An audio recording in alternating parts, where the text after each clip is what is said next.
Hello and welcome to yet another episode of the Day in Film MiniCast. I'm your host, Titane, as always. We're on episode 9, I want to say. And you already know what movie we're going to talk about, so before I get into that, first I have to do a bit of self-shilling.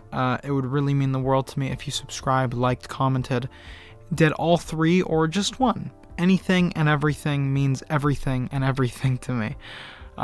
Especially the subscribers. I'm at 93, guys. That is unbelievable. And you watching right now in those green sweatpants, you can be the difference that makes it go from 93 to 94. And how great would you feel after that?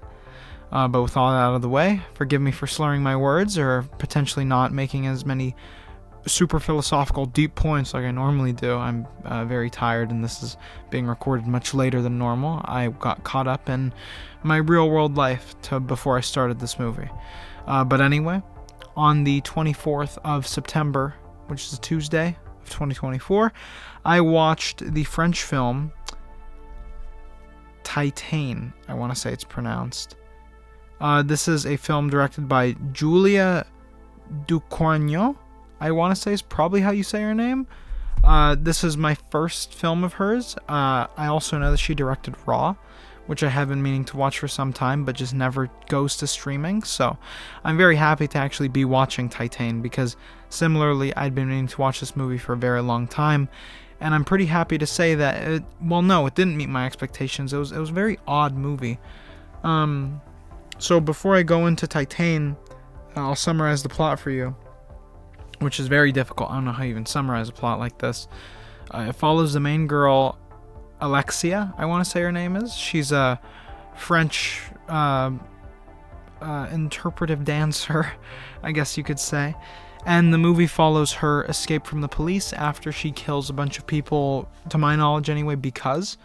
And the ensuing odd father-son / daughter / girlfriend relationship with this man that she deceives.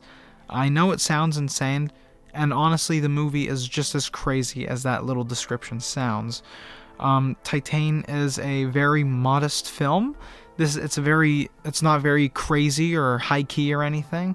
In direct opposition to The Substance, like I talked about earlier, this movie is very subtle with especially those visual aspects. There really isn't a lot to look at in this movie, and I know that sounds like a bad thing, but it actually keeps the frame generally clearer and allows for the cinematographer to do his work even better.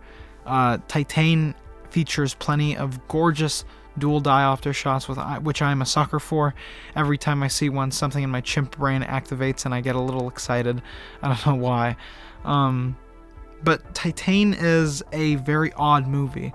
So for the first, I'd say 30 minutes of this movie has absolutely nothing to do with the latter hour 10 minutes of the movie.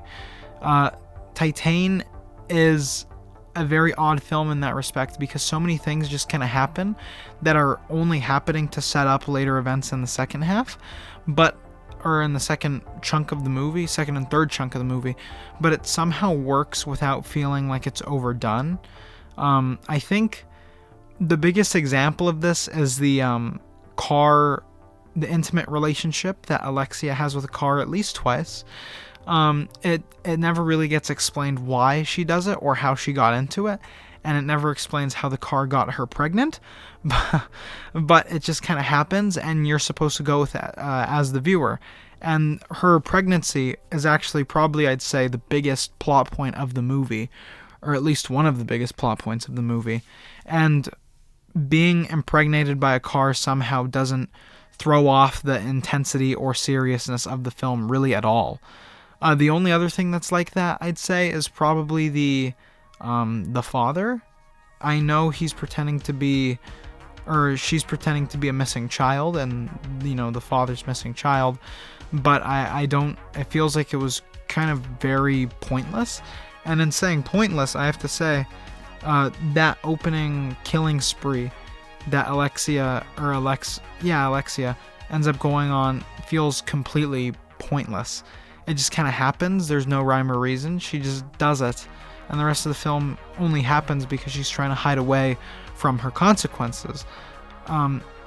Now, this movie, and at least in those first 30 minutes, is very hard to enjoy, because it's just so much stuff happening and nothing really means anything, because you know she isn't going to die, and you know that she's just going to kill all these other people. Even her father, at least I thought that was her father, it just feels very scattered and sporadic.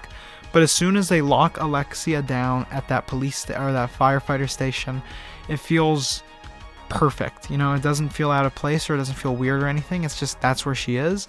She has to adapt to the environment and to the very odd father, and that's where the rest of the movie takes you, and it's rather entertaining. Speaking of the odd father, pretty much every character in this movie is at least a little weird. The father being no exception, maybe even being the biggest weirdo, next to Alexia herself.